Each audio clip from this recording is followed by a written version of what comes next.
আমি অভিষিক্ত অবস্থায়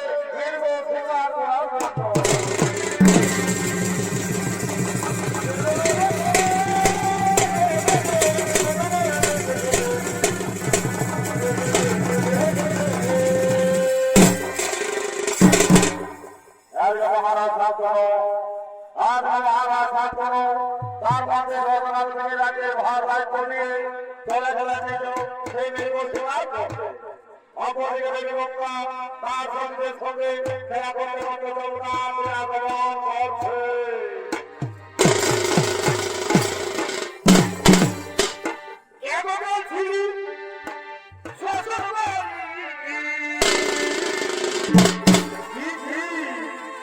সঙ্গে নিয়ে গেলি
মহারাজ আমি হলাম গঙ্গা আমার শরীরের সঙ্গে এই যে উড়ান করে খেলা করতেছি কিন্তু তুমি কে হে রাজা তোমার সত্যি পরিচয় দাও শোনো সুন্দরী আমি হলাম হরফুরাপুরের রাজা মহারাজ শান্তনু দীর্ঘ শিকার করার জন্য জঙ্গলে এসেছি কিন্তু এটি হাই ভগবান আর তোমাদের আগে আমি শিকার হয়েছি এখন তুমি আমার কাছে এসো আমার একবার আলিঙ্গন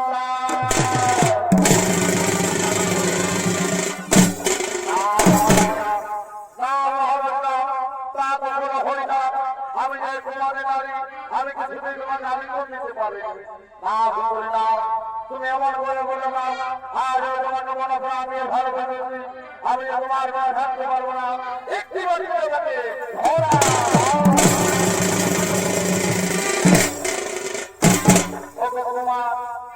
সত্যই যদি তুমি আমাকে ভালোবাসে করছো তাহলে আমি তোমাকে নিশ্চয়ই ধরা দেবো কিন্তু আমাকে কিছু পবিত্র বাক্য করতে হবে তোমাকে আমাকে কিছু কথার আচরণ করতে হবে তোমাকে এ সুন্দরী আর আমি যা বলবে আমি তাই করবো তোমার মনে বাসা কিবা কাজ করতে হবে ও কি প্রতিজ্ঞা করতে হবে আমার শোনো শোনো তোমার এতে হবে কি তুমি আমার কাছে সত্য করো আমি যা বলবো তুমি সেই প্রতিজ্ঞা পালন করবে হে রানী আজ আমি স্বর্গমাত পাতাল পশু পক্ষীদের সকলের সাক্ষী তোমার কথা দিচ্ছি তুমি যা বলবে আমি তাই করবো তোমার মনের কথা বলে বলবো শোনো মহারাজ আমি আজ থেকে তোমার সাথে বিবাহ হওয়ার পর তোমার রাজ্যে একজনা কাজ করি কিছুতে তুমি আমাকে বাধা দেবে না কিছুতে তুমি আমাকে বাধা ও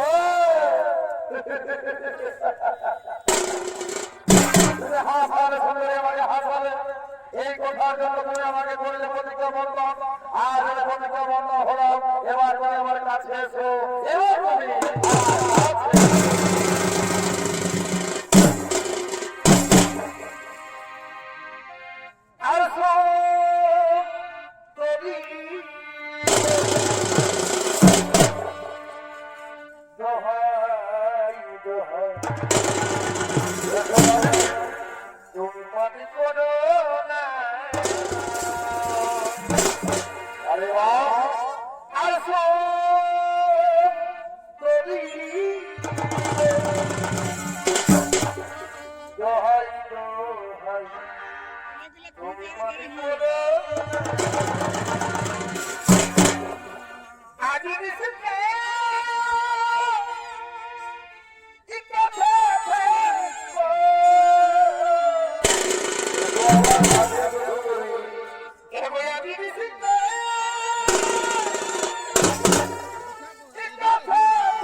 সেই সাতটি সন্তানকে গঙ্গা লুকিয়ে লুকিয়ে কবি জঙ্গলে সেই সমুদ্রে জলে বিসর্জন দিয়েছিলেন কিন্তু প্রতিজ্ঞা ভঙ্গের মহারাজ শান্তনু তিনি গঙ্গাকে কিছু বলতে পারলেন তাই গঙ্গা যখন হত্যা করবেন তার সন্তান জন্ম নেই সেই শিশু সন্তানকে নিয়ে লুকিয়ে লুকিয়ে সেই গভীর জঙ্গলে সমুদ্রে চলে যাবে তাকে ভাসি দিয়ে আপনি আগমন করছিলেন কিন্তু মহারাজ শান্তনু থাকতে পেরে বলেছিলেন গঙ্গাকে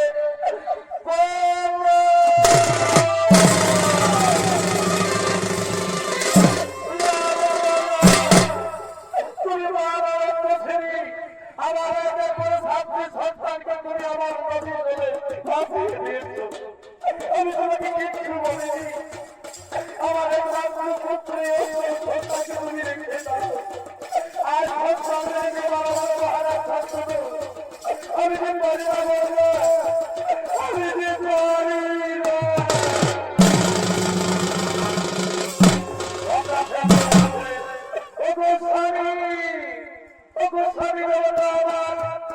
সেই দিনের কথা মনে নেই কি তোমার? তুমি তো আমার কাছে বলছিলে যে তোমার রাজ্যে রাজে রাজ করে তুমি কিছুই আমাকে বাধা দিও না। তবে কেন ভাবি করে আমাকে আজবাদ ভাবিলে? কেন তুমি আমার বড় বলতে? সেই কারণে কি বলবো ভাবি জানো? আর আমার ছেলে তোমার রাজ্যে ছেলে আমি বলে দেবো সেই নিজে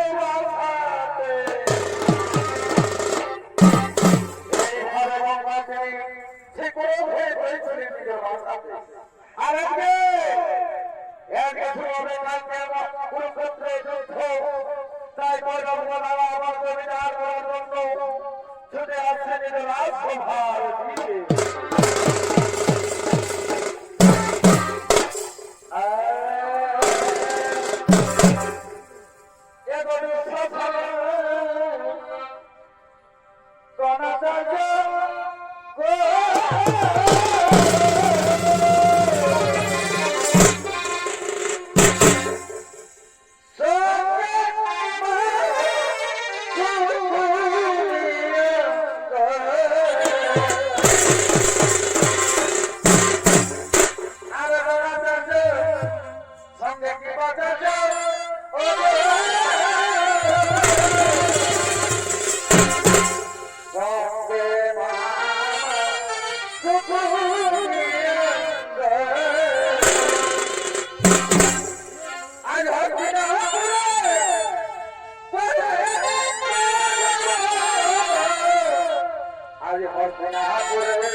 তারা কুরুক্ষেত্রে মারা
আমি তো কিছু উপায় পাচ্ছি না রে ভাই, আজ আমি খুবই ক্লান্ত হয়ে গেলাম।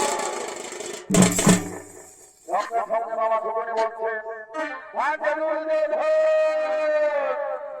ওরে ভাগ্যে দুর্যোধন তুমি কেন করো চিন্তার কারণ কেন তুমি করো চিন্তার কারণ এই পরিচর্যে তোমার বড় বংশতে রয়েছে মহাবলবান রয়েছে মহামিথ্যা তুমি তাকে সেনাপতি নামে তাকে বলাছে কুরুক্ষেত্রের মাঠে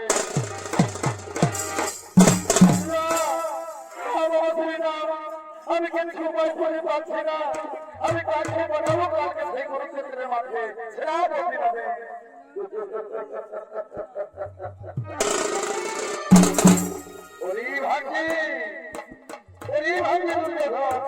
তুমি কি কিছু বলতে পারছো না এই তোমার মহাবলবান তুমি পিতা আমি কোথাও কালকে কুরুক্ষেত্রের মাঠে সেনাপতি নামে তাকে কুরুক্ষেত্রের মাঠে কথা বলেছিল মামা শ্রী আমি তাই করিব মামা শ্রী আর করবো না কোথায় পিতা মহাবিশ্ব এক ধরে সবাই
আর গুরুবিনে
আপনার করলে যারা আমরা সহজ গতি করতাম। বলো বলো বলে যখন বিতরণ করে যখন কিবা কাজ করতে হবে আমার এই পিতামহ আর প্রতি আমরা বড় অসহায়। কালকে হলো মহাকুরুক্ষেত্র যুদ্ধ শুরু, তাই তো আমরা ভেবে পাচ্ছি না কালকে বলো কালকে শোনা বলতে যাবে। তাই আমরা খবরে ঠিক করেছি, শোনো পিতামহ তুমি যাবে কালকে কুরুক্ষেত্রের মাঠে সেনাপতি নামে। এই কথা দুর্যোধন তবে শুনে দেখো দুর্যোধন, আপনার আমি একমত আমি কালকে সেনাপতি নামে চলে যাবো সেই কুরুক্ষেত্রের মাঠে। আমি কথা দিয়েছি ওই পঞ্চদন্ড পঞ্চপাণ্ডবকে আমি গ্রামে মারতে পারবো না, আমি গ্রামে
করেছিলাম একে অর্জুনের অগ্রাসী করছি।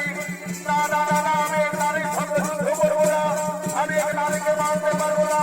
সঙ্গে সঙ্গে শ্রীপতি বলছে, একে পিতামহ আপনার হাতে গ্রহণ নেই, আপনার মতে কি বলবেন? এই শিক্ষকের সাথে করুন। আমি এক নারীর মধ্যে বলতে পারবো না, আমি আমার অস্ত্র নিক্ষেপ করে দিলাম।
তুমি করেছো মহা ধর্মযুদ্ধ, তাই তো তুমি আমাকে পরাজিত করে পেয়েছো।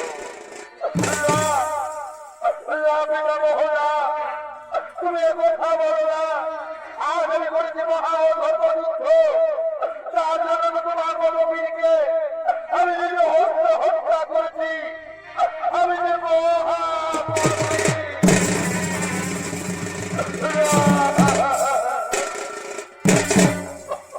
ভগবান, আজ আমি সকল কথা ভুলে গিয়ে আমার পিতামহকে আমি নিজে হত্যা করেছি। যে পিতামহ আমাকে ছোট থেকে বড় করলো, আগর বছর মায়া মমতা দিয়ে বিদ্যা দিয়ে পারদর্শী করলো, আর আমি সেই পিতামহকে নিজে হত্যা করেছি। আমি যে পারি না, আমি যে পারি না।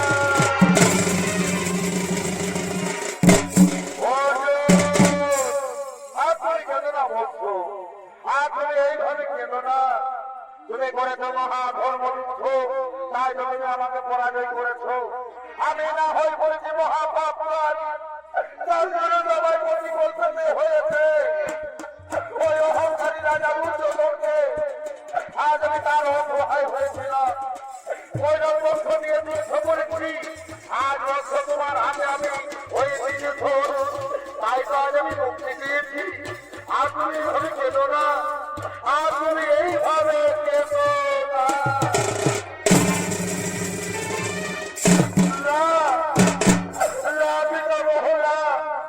আজ লোকে বলবে, হে অর্জুন মহাপাপী, হে অর্জুন মহাপাপী।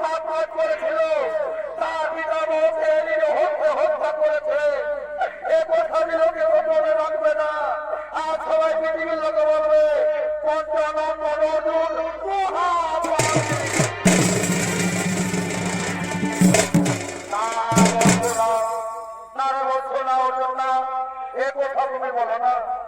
যে পক্ষে রয়েছেন ভক্তের রবি ভগবান শ্রীকৃষ্ণ, সে পক্ষে কখনো হবে না অধর্মযুদ্ধ। তাই তো তুমি করেছ মহাধর্মযুদ্ধ।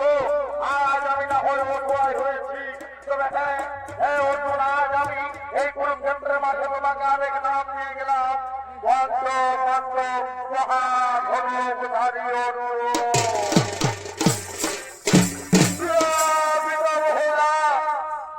তুমি কথা বলো না, আমি মহাপাপী বলে আজ তোমাকে হত্যা করেছি।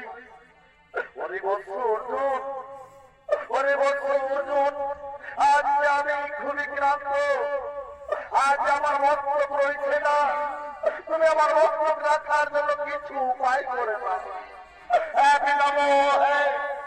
আমি তাই করিব। কোথায় আমার জাতির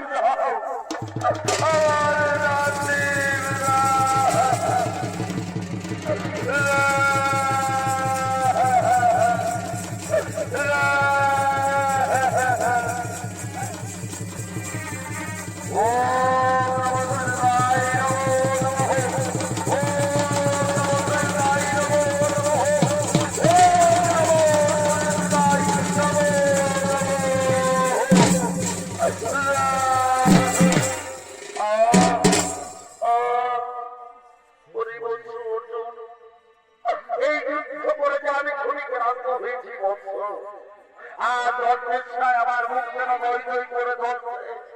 তুমি আমাকে একটু জল পান করা হতো, তুমি আমাকে একটু জল পাহাড় আমি তাই করিব, আমি তাই করিব।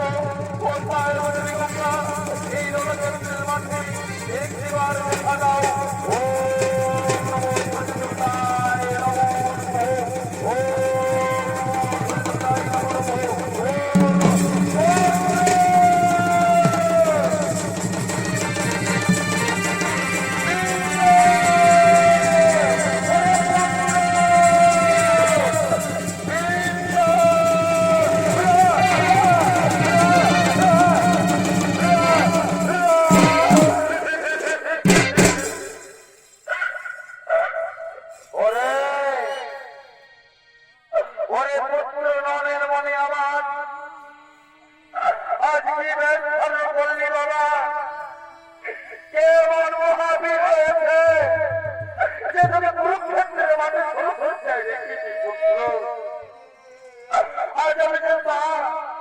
আমি পারি না এই কথা দেখতে রে, আমি পারি না।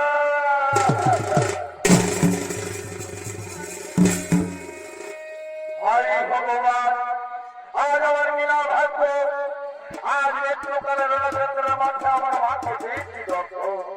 এ মা বছরী গঙ্গা, তুমি কোথায় আমাকে ফেলে ফেলে পাঠিয়ে গেছিলে? আমি সেই ছোট থেকে পাই না আদর্য, পাই না মায়ের স্নেহ মমতা। আমি যে বড় অসহায় হয়ে গেছি মা, আমি যে বড় অসহায়।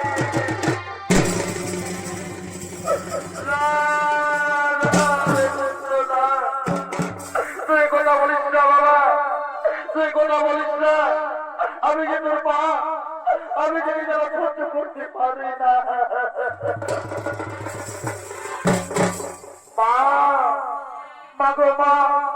সত্যি যদি তুমি মৃত্যুকালে এসেছো মা, তবে আমার মতকে একটি হাত বুলিয়ে দাও, আমাকে একটু আদর করো না মা। আজ আমি খুবই ক্লান্ত, আজ আমি খুবই ক্লান্ত।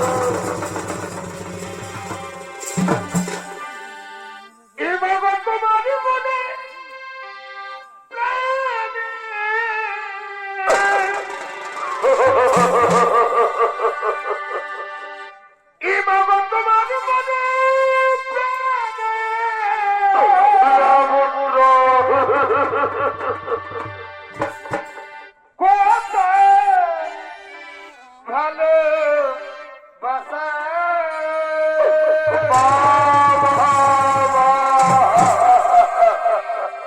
তোমারই করুণা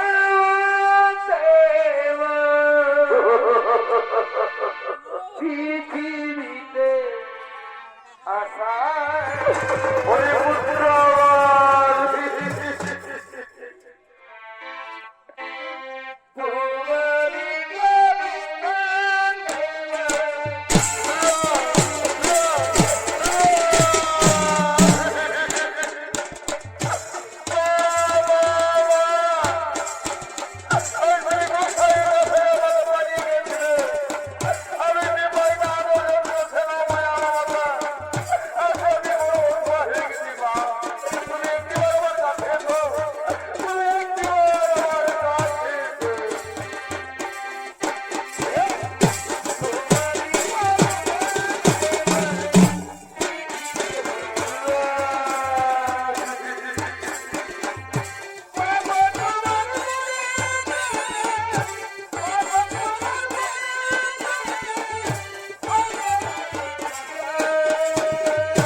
আর কিছু বলুন আপনাকে আমি মা আপনার করেছিলাম তাই সব নিয়েছি তাই তো কষ্ট রাখবো তোমার জন্য আমি তো হয়েছি মা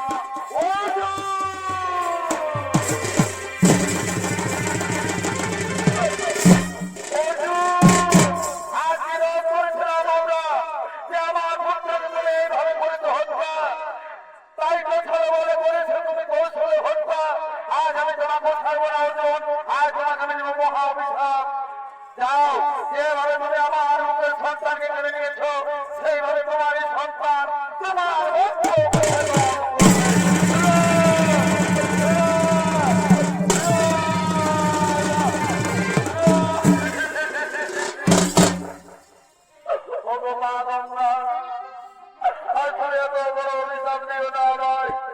আমি যেমন অসহায় হয়ে এই কুরুক্ষেত্রে করেছি আমি যে বড় অসহায়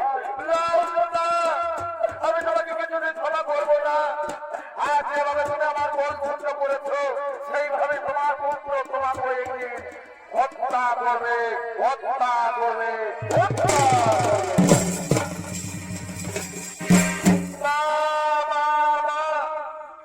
আর তুমি অন্যকে কিচ্ছু বলে না মা আর তুমি অন্যকে কিচ্ছু বলে না এ যে আমার পূর্বজন্মের মহাপাপের কাজ আমি ক্ষতি বলতে আর তুমি কিচ্ছু বলো ওরে মায়ের কেমন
আজ মৃত্যুকালে বড় মনে